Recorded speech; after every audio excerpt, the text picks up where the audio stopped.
नमस्कार दोस्तों, मैं नितेश कुमार एजुकेशनल ट्रिप में आप लोगों का स्वागत करता हूं। दोस्तों, आज हम लोग बात करने वाले हैं उस टॉपिक की जिसका आपको बेसब्री से इंतजार था। आज हम बात करने वाले हैं भारत की नदियों के बारे में।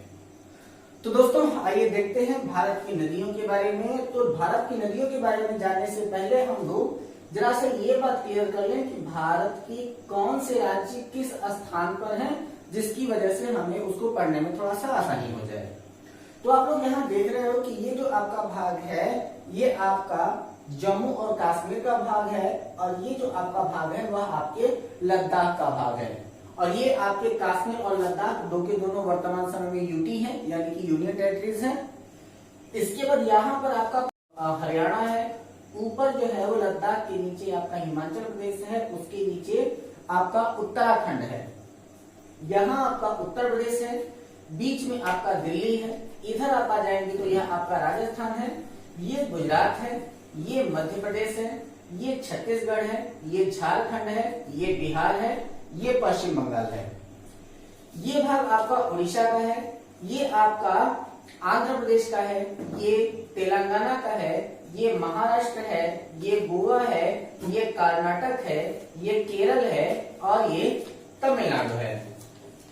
पूर्वोत्तर राज्य में अगर हम आ जाएं तो ये आपका हो जाता है सिक्किम, ये है आपका असम, ये है अरुणाचल प्रदेश, ये है नागालैंड, ये है मणिपुर, ये है मिजोरम, ये है त्रिपुरा और ये है आपका मेघालय। इसके बारे में आपको यह बात बताना इसलिए जरूरी हो गया था कि जब आप भारत की नदियों के बारे में पढ़ोगे तो आपको यह बात जानना सबसे ज्यादा जरूरी हो जाएगा कि हमारे भारत की कौन सी नदियां कहां से निकली हुई हैं। तो मैं करता हूं क्या कि यह सारी की सारी जितनी भी आपकी राज्य मैंने लिख रखे हैं, इन सारे राज्यों को मैं मिटा देता हूं ताकि नदियों को पढ़ाते समय नदियों को बनाने में हमें कोई समस्या ना हो। आपने पहले भी इसके राज्य आपके देख लिए आपने, तो हमें उम्मीद है कि आपको ये सारी चीजें समझने में थोड़ी सी अब कोई गलती या गड़बड़ी नहीं होगी। तो हम लोग सबसे पहले करते क्या है कि ये आपका पूरा भारत साफ कर लेते हैं ताकि यहाँ से आपका नदी जो है वो बड़े आसानी से आपको स्पष्ट हो सके, सारी नदियां आपको स्पष्ट कराई जा सके। दोस्तों, हमने एक फैसला किया है कि आपको ये जो आपकी भारत की नदियां हैं, इन भारत की नदियों को दो भागों में पढ़ाया जाए, यानी कि आपको हिमालयी नदी और आपकी जो प्रायद्वीपीय नदी है, इन दोनों नदियों को हम अलग अलग कर दें। हमारे लिए उचित भी यही होगा। तो चलिए देखते हैं सबसे पहले इन नदियों के बारे में। तो सबसे पहले हम लोग देखते क्या है आपकी हिमालयी नदी के बारे में। तो इसका मैं कोट यहाँ पर लिख देता हूं कि वह है आपकी हिमालयी नदी, यानी कि ये वो सारी नदियां हैं जिसका उद्गम जो है वह मुख्यतः हिमालय का क्षेत्र है। ठीक है, अब जब हिमालय के क्षेत्र से इनका उद्गम है तो यहाँ पर आपका एक भाग आता है, यानी कि तिब्बत। ठीक है, ये आपका जो देश है वह नेपाल है, ये भूटान है, यहाँ पर चीन है, और यहाँ पर जो भाग है वह आपका तिब्बत का क्षेत्र आता है। और किसी जगह पर एक छोटा सा भाग है या फिर एक छोटा सा ग्लेशियर है जिसे हम लोग कहते हैं चोमा यंग दुंग। ठीक है, तो तिब्बत के मानसरोवर झील के पास चोमा यंगदुंग ग्लेशियर, ये चोमा यंगदुंग है कहां, तो ये है आपके मानसरोवर झील के पास में। ठीक है, तो तिब्बत के मानसरोवर झील के पास में चोमा यंगदुंग ग्लेशियर से एक नदी निकलती है जो कि उसका एक भाग आपके पूर्व की ओर जाता है और दूसरा भाग जो है वह आपके पश्चिम की ओर जाता है। ठीक है, तो जो आपका भाग पूर्व की ओर गया है तो यहां से निकलने वाली इस नदी का तिब्बत में भाग होता है जिसको हम लोग कहते हैं सांगपो। ठीक है, तो इस नदी को हम लोग क्या कहते हैं, तो तिब्बत में इस नदी को सांगपो के नाम से जाना जाता है। यह नदी जो है वह भारत में प्रवेश करती है एक घाटी से जिसे हम लोग कहते हैं ट्रैप घाटी। तो ट्रैप घाटी से होकर के जब यह अरुणाचल प्रदेश में हमारे भारत में प्रवेश करती है, तब इस नदी का जो नाम होता है उसे हम लोग कहते हैं दिहांग। ठीक है। और यह जो आपकी दिहांग नदी है, जैसे ही ये असम में पहुंचती है तो असम में इसका जो नाम है वो हो जाता है ब्रह्मपुत्र। ठीक है। और इसी ब्रह्मपुत्र नदी के द्वारा असम में विश्व का सबसे बड़ा नदी द्वीप का निर्माण किया जाता है, जिसे हम लोग कहते हैं माजुली। ठीक है। तो विश्व का सबसे बड़ा नदी द्वीप कहां पर है? तो वह भारत में है। किस नदी पर है? तो ब्रह्मपुत्र नदी पर है। किस राज्य में है? तो असम राज्य में है। ठीक है। तो विश्व का सबसे बड़ा नदी द्वीप माजुली का वह निर्माण करती है। इसके पश्चात वह मेघालय और आपके त्रिपुरा के पास से होते हुए, सामान्यतः वो जो है वो मेघालय से ही होके जाती है, तो मेघालय से होते हुए वह पहुंचती है बांग्लादेश। और जैसे ही वह आपके बांग्लादेश में पहुंच जाती है, तब इस नदी का नाम हो जाता है जमुना। और यह जो आपकी जमुना नदी है वह किसी नदी से मिलती है, और उस नदी से मिलने के बाद इसका नाम हो जाता है मेघना। ठीक है। तो क्लियर कर दीजिए एक बार फिर से इसको। तो जो आपकी नदी है वह आपके मानसरोवर झील के पास चोमा यंगदुंग ग्लेशियर के पास से दो नदियां निकलती है। एक नदी जो है वो आपकी पूर्व दिशा की ओर जाती है, जिसको उद्गम स्थान पर सांको के नाम से जाना जाता है। यह सांको नदी ट्रैप घाटी से हमारे भारत में प्रवेश करती है अरुणाचल प्रदेश में, जिसका नाम अरुणाचल प्रदेश में दिहांग होता है। जब यह दिहांग नदी हमारे असम में पहुंचती है तो वह विश्व के सबसे बड़े नदी द्वीप माजुली का निर्माण करती है। और यह जो असम में जब ये पहुंचती है तो इसका नाम जो होता है वह आपका ब्रह्मपुत्र हो जाता है। इसके पश्चात यह नदी जो है वो बांग्लादेश में चली जाती है, तो बांग्लादेश में इसका नाम जमुना हो जाता है, और किसी नदी से मिल करके इसका नाम जो है वो मेघना हो जाता है। अभी मैं बताता हूं कि ये जो दूसरी वाली नदी है, उस दूसरी वाली नदी का नाम क्या है। ठीक है। तो इस दूसरी वाली नदी का नाम आपको मैं बताऊंगा जब मैं इधर से थोड़ा सा आगे आऊंगा तब। लेकिन सबसे पहले हम लोग बात कर लेते हैं ये जो दूसरी वाली नदी आई है इसके बारे में। तो यह जो आपकी दूसरी वाली नदी है, यह नदी कोई और नहीं बल्कि सिंधु नदी है। पश्चिम की दिशा में जाने वाली यह नदी, जिसे सिंधु नदी के नाम से जाना जाता है, यह हमारे भारत में वर्तमान समय के लद्दाख के क्षेत्र से वह हमारे भारत में प्रवेश करती है। और यह जो है वह प्रवेश करती है पाकिस्तान में, जिस जगह पर उसे हम लोग कहते हैं दमचौर। ठीक है। तो यह जो है पाकिस्तान में प्रवेश करती है। कहां से? दमचौर से होते हुए सिंधु नदी पाकिस्तान में प्रवेश कर जाती है। ठीक। अब थोड़ा सा हम इसको क्लियर कर दें कि यह जो आपकी सिंधु नदी है यह हमारे भारत की अब तक की सबसे ज्यादा विवादित नदियों में से है। और यह विवादित क्यों है? तो इसका कारण है 19 सितंबर सन 1960। ठीक है। तो 19 सितंबर सन 1960 को एक बात हुई थी जिसको हम लोग कहते हैं सिंधु जल समझौता। अब जिस समय में सिंधु जल समझौता हुआ था उस समय में हमारे भारत के जो प्रधानमंत्री थे वह आदरणीय जवाहरलाल नेहरू जी थे। और सन 1960 के सिंधु नदी जल समझौते में बात क्या आई कि जो आपकी पूर्व की तीन नदियां हैं, पूर्व की तीन नदियां कौन कौन सी? तो ईस्टर्न में पाई जाने वाली आपकी ब्यास पूर्व में थी, और कौन? रावी, ये भी पूर्व में थी, और सतलज ये भी आपके पूर्व में है।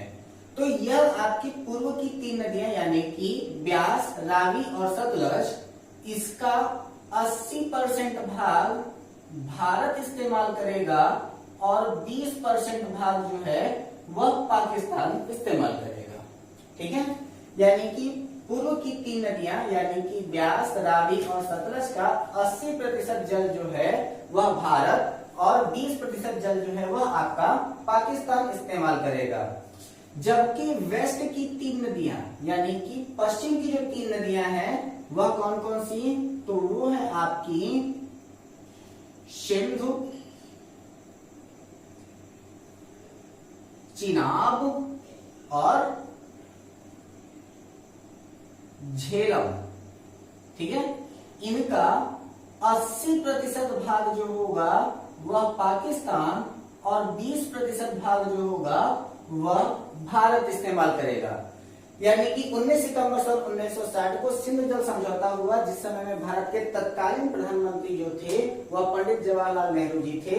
उस समझौते के अनुसार पूर्व की 3 नदियां यानी कि ब्यास, रावी और सतलज का 80% जल का भाग भारत और 20% पाकिस्तान इस्तेमाल करेगा, और पश्चिम की जो 3 नदियां यानी कि सिंध, चिनाब और झेलम है, इसमें 80% जल जो होगा वह पाकिस्तान और 20% जल जो होगा वह कौन इस्तेमाल करेगा, भारत इस्तेमाल करेगा। ठीक है, तो आइए जरा से हम लोग अपनी नदियों की तरफ में चलते हैं। तो यहाँ पर अब बात क्या आ जाती है कि जो आपकी सतलज नदी है वह आपके उत्तराखंड से निकलती है और पाकिस्तान से होते हुए जब जाती है तो जिस स्थान से वो निकलती है उस भाग को हम लोग कहते हैं राकस ताल। ठीक है, तो राकस ताल से जो हमारी नदी निकल करके जा रही है इसका नाम हो जाता है क्या, सतलज। ठीक है, और यह जो आपकी सतलज नदी है वह आपके दमचौर के ही आसपास जो है वह आपके सिंधु से जाकर के मिलती है। ठीक है, इसके अलावा एक और नदी जो इससे मिली वह हो जाती है आपकी रावी, और अगली जो नदी इससे जाकर के मिलती है उसको हम लोग कहते हैं ब्यास। ठीक है, तो जो आपकी रावी नदी है उस रावी नदी के ऊपर जो परियोजना स्थित है उसको हम लोग कहते हैं रावी परियोजना, और जो ब्यास नदी के ऊपर जो परियोजना स्थित है उसको हम लोग कहते हैं ब्यास परियोजना। ठीक है, तो ब्यास नदी के ऊपर कौन सी परियोजना है, तो इस परियोजना का नाम है ब्यास परियोजना। ठीक है, ध्यान दीजिएगा आप लोग, थोड़ा सा मेरी बातों को ध्यान दीजिएगा। हो सकता है कि मैप में मैं छोटा लिख रहा हूं जिसकी वजह से आपको स्पष्ट ना दिखाई दे, तो मेरी बातों को आप पकड़ने का प्रयास कीजिएगा। तो यहाँ पर जो आपकी ब्यास नदी है, इस ब्यास नदी पर जो परियोजना है उसको हम लोग क्या कहते हैं, ब्यास परियोजना के नाम से जानते हैं। ठीक है, इसके बाद जो आपका जम्मू कश्मीर में एक झील है जिसका नाम है शेषनाग झील, और इसी शेषनाग झील से लेकर के बुलर झील से होते हुए सिंध में मिलने वाली जो नदी है यहाँ पर हो जाती है आपकी शेषनाग झील, बीच में आ जाती है आपकी बुलर झील, और इसके ऊपर जो नदी बह रही है इस नदी का नाम है हमारा झेलम।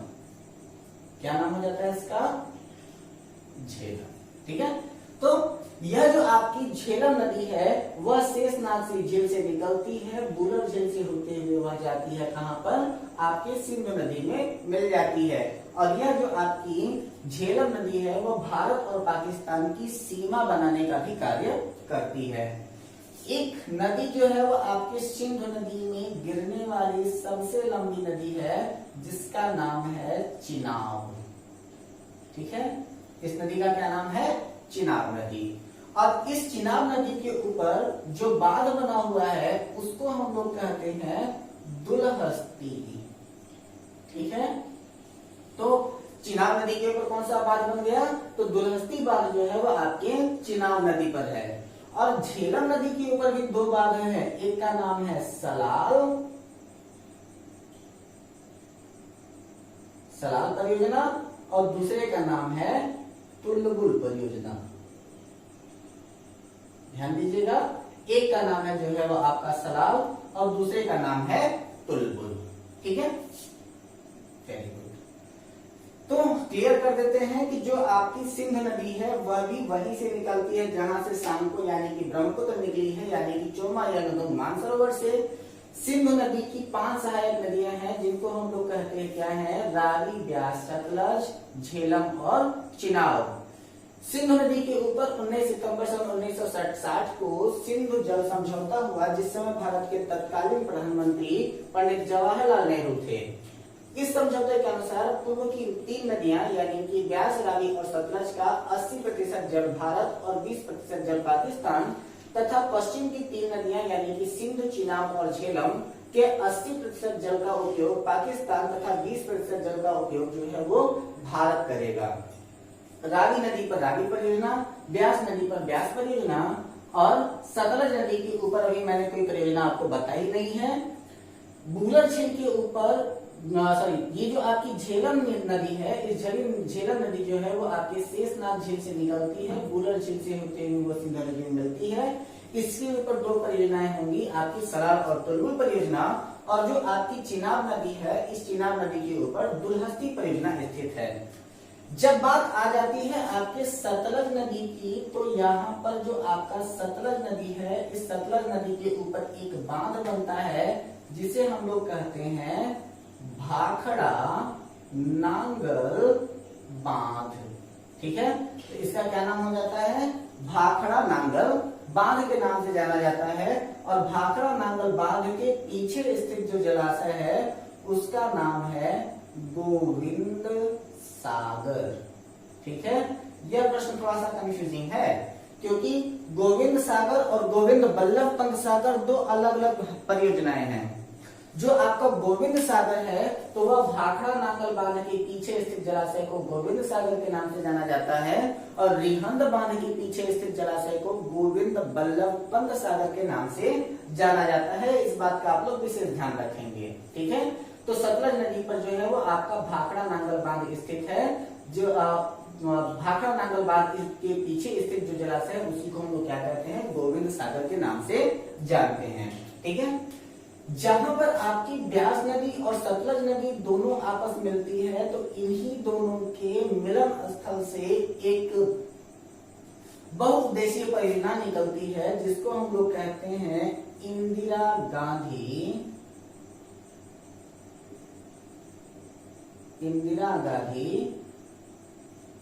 नहर परियोजना, या फिर इसी को राजस्थान नहर के भी नाम से जानते हैं। ठीक है, इसको क्या नाम से जानते हैं?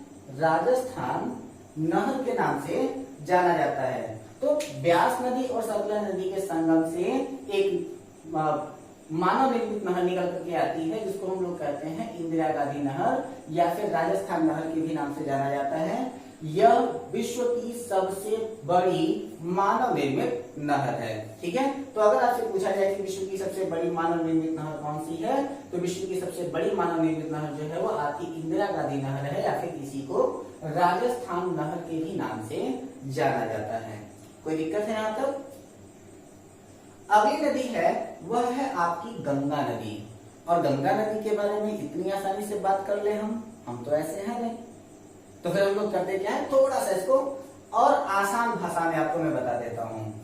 तो जो आपकी गंगा नदी है, यह गंगा नदी एक्चुअली गंगा नदी होती काफी बाद में है। सबसे पहले यह 2 नदियों का संगम है। तो हिंदुओं का सबसे ज्यादा पवित्र तीर्थस्थल जो है बद्रीनाथ धाम, जिस नदी के किनारे स्थित है उसे हम लोग कहते हैं अलकनंदा। ठीक है, हिंदुओं का सबसे ज्यादा पवित्र तीर्थस्थल जिसको हम लोग 4 धाम में से एक भी मानते हैं, वह बद्रीनाथ धाम किस नदी के किनारे पर स्थित है? तो अलकनंदा नदी के किनारे पर स्थित है। और जो दूसरी नदी है उसको हम लोग कहते हैं भागीरथी। ठीक है, तो बंदर पुच्छ से जो ये जो आपकी गोमुख हिमानी है, तो गोमुख हिमानी से निकलने वाली जो नदी है उसको हम लोग क्या कहते हैं? भागीरथी नदी के नाम से जानते हैं। और यह भागीरथी नदी के ऊपर एक बांध बन जाता है उत्तराखंड में, जिसे हम लोग कहते हैं टिहरी बांध। ठीक है, तो टिहरी बांध किस नदी के ऊपर स्थित है? तो टिहरी बांध जो है वो आपके भागीरथी नदी के ऊपर स्थित है। तो भागीरथी और अलकनंदा ये 2 के दोनों नदियां जो हैं वह देवप्रयाग में आकर के आपस में मिलती हैं। ठीक है, तो अलकनंदा और भागीरथी नदियां देवप्रयाग में आकर के आपस में मिलती हैं, जिसके आगे का भाग जो है वह क्या कहलाने लगता है, वही आपका गंगा कहलाने लगता है। ठीक है, तो भागीरथी और अलकनंदा नदियां जो है वो देवप्रयाग में आकर के आपस में मिलती हैं, जिसके आगे का भाग जो है वह गंगा के नाम से जाना जाता है। और यह जो आपकी गंगा नदी है वह हरिद्वार के हरि की पौड़ी से होते हुए मैदानी भाग में प्रवेश करती है और यह भारत की सबसे लंबी नदी है। इसकी जो टोटल लंबाई है गंगा की वह है 2525 किलोमीटर। ठीक है, यानी कि 2525 किलोमीटर तक की यात्रा जो है वो हमारे भारत में गंगा करती है, इसलिए यह भारत की सबसे लंबी नदी है। और अगर कहा जाए भारत की सबसे बड़ी नदी, तो भारत की सबसे बड़ी नदी जो है वो आपकी ब्रह्मपुत्र नदी हो जाती है, यानी कि जिसकी चौड़ाई सबसे अधिक वह आपकी ब्रह्मपुत्र और जिसकी लंबाई सबसे अधिक वो है आपकी गंगा। अगर आपको समस्या ना हो तो मैं ये वाला भाग मिटा दूं थोड़ा सा। चलिए, तो इसको आप लोग याद रखे रहिएगा कि ये जो आपकी बात की गई थी वह इंदिरा गांधी नहर के बारे में बात की गई थी। मैं यहां लिख भी देता हूं राजस्थान नहर।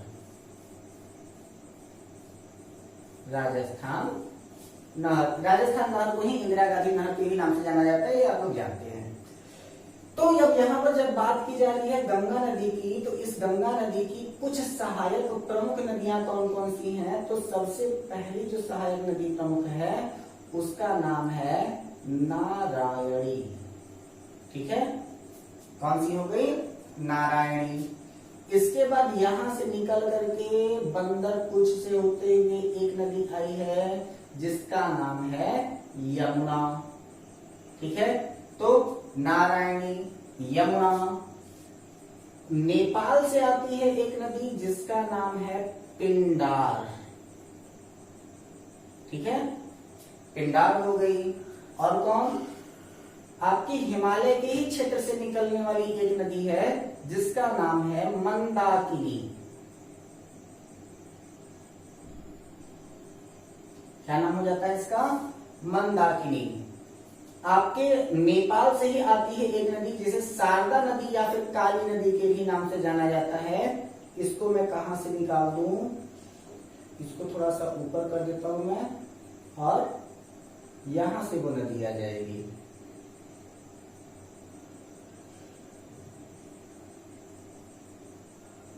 ये रही आपकी, ये कौन हो जाती है? आपकी शारदा नदी, जिसको काली नदी के भी नाम से जाना जाता है। ठीक है, तो शारदा नदी, इसके अलावा रामगंगा। ठीक है, रामगंगा के बाद कौन है? आपकी इधर से आ जाइए, तो ये हो जाती है आपकी गोमती नदी। ठीक है, गोमती नदी के बाद आती है कौन सी? आपकी घाघरा नदी। ऊपर से इसको ले लेता हूं मैं, ये आपकी यमुना है और वो आपके नेपाल से ही निकल करके आती है, अयोध्या में जाती है। नाम है इसका घाघरा, और इसी घाघरा नदी को सरयू नदी के भी नाम से जाना जाता है। ठीक है, और कौन है? तो इधर से आ रही है आपकी गंडक, ये है आपकी कोसी। कोसी नदी को बिहार का शोक के भी नाम से जाना जाता है। ठीक है, यमुना आपकी हो गई। इधर से एक नदी जा रही है जिसको हम लोग कहते हैं सोन नदी। ठीक है, सोन नदी के बाद और कौन सी है? तो इधर से और नदियां हैं जिसको हम लोग कहते हैं टोंस नदी। टोंस नदी के बाद और कौन है? तो इधर से एक और है जिसको हम लोग कहते हैं क्या? दामोदर नदी। ठीक है, दामोदर नदी को बंगाल का शोक या फिर पश्चिम बंगाल के शोक के भी नाम से जाना जाता है। और जो आपकी घाघरा नदी है इसको कर्णाली नदी के भी नाम से जानते हैं। ठीक है, तो घाघरा नदी को किस नाम से जानते हैं? तो कर्णाली नदी के नाम से जाना जाता है।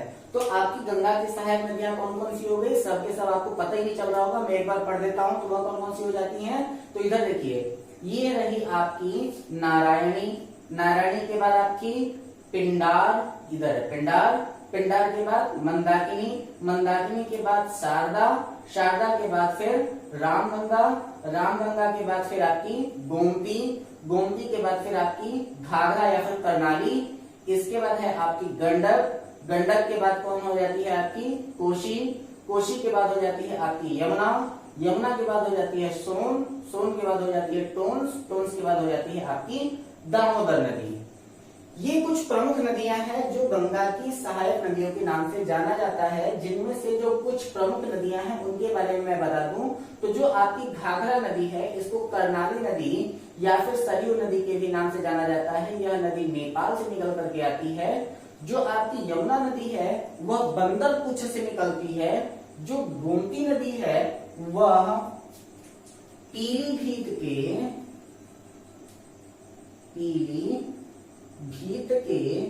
फलहर झील से निकलती है। ठीक है, पीलीभीत के फलहर झील से निकलती है और फलहर झील से निकलने के बाद इसके किनारे जो है वो लखनऊ, जौनपुर, सुल्तानपुर आदि शहर जो है वो आपकी गोमती नदी के किनारे पर स्थित हो जाते हैं। सोन नदी के बारे में मैं आपको बताऊंगा कि ये सोन नदी कहां से निकलती है, ये एक अच्छा टॉपिक है। दामोदर नदी को पश्चिम बंगाल का शोक के नाम से जाना जाता है। कोसी नदी को बिहार के शोक के नाम से जाना जाता है। और इन सभी के बाद जब आपकी गंगा नदी पश्चिम बंगाल में पहुंचती है तो वहां पर इनका नाम बदल जाता है और वहां पर गंगा का नाम हो जाता है हुगली। ठीक है, तो गंगा का नाम हुगली कहां पर होता है तो पश्चिम बंगाल में गंगा का नाम हुगली हो जाता है। और यहीं पर पश्चिम बंगाल में गंगा के ऊपर एक बांध बना दिया जाता है जिसका नाम हो जाता है फरक्का बांध। ठीक है, तो फरक्का बांध किस नदी पर है तो फरक्का बांध जो है वो आपके हुगली नदी पर है। ठीक है, इसके पश्चात गंगा जो है वो दो धाराओं में बढ़ जाती है। एक धारा जो है वो गंगा सागर चली जाती है और दूसरी धारा जो है वो आपके बांग्लादेश में चली आती है। और इस बांग्लादेश में इसका नाम जो होता है उसका क्या नाम हो जाता है तो यहाँ पर जो आपकी नदी हो जाती है गंगा वह हुगली से इसका नाम बदल करके हो जाता है पद्मा। और जब पद्मा और जमुना दोनों आपस में मिलती हैं तब ये मेघना बनाती हैं। यानी कि गंगा की ही नाम जो होता है वो आपके बांग्लादेश में पद्मा हो जाता है और पद्मा और जमुना दोनों मिलकर के मेघना बनाने का कार्य करती हैं। यानी कि दोनों क्या करती हैं मेघना बना लेती हैं। पद्मा और जमुना ही मिलकर के 24 परगना पश्चिम बंगाल में विश्व का सबसे बड़ा नदी डेल्टा। ठीक है, क्या हो जाता है विश्व का सबसे बड़ा नदी डेल्टा कौन सा सुंदरबन डेल्टा का निर्माण करती हैं। ठीक है, तो पद्मा और जमुना जो है वो दोनों मिलकर के विश्व के सबसे बड़े नदी डेल्टा यानी कि सुंदरबन डेल्टा का ही निर्माण करती हैं। हम उम्मीद करते हैं कि आपको यह वीडियो पसंद आई होगी। ये सारी जितनी भी नदियां हैं वह आपकी प्रमुख नदियां आपके हिमालयी नदी के नाम से जानी जाती हैं। यानी कि हिमालय से निकलने वाली नदियों के नाम से जानी जाती हैं। हम आशा करते हैं आपको यह जानकारी और हमारा यह वीडियो पसंद आया होगा।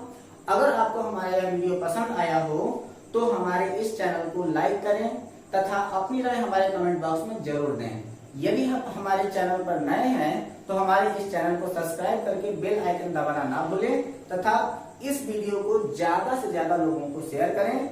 घर पे रहें, हंसते रहें, मुस्कुराते रहें और अपना ख्याल रखें। तब तक के लिए नमस्कार।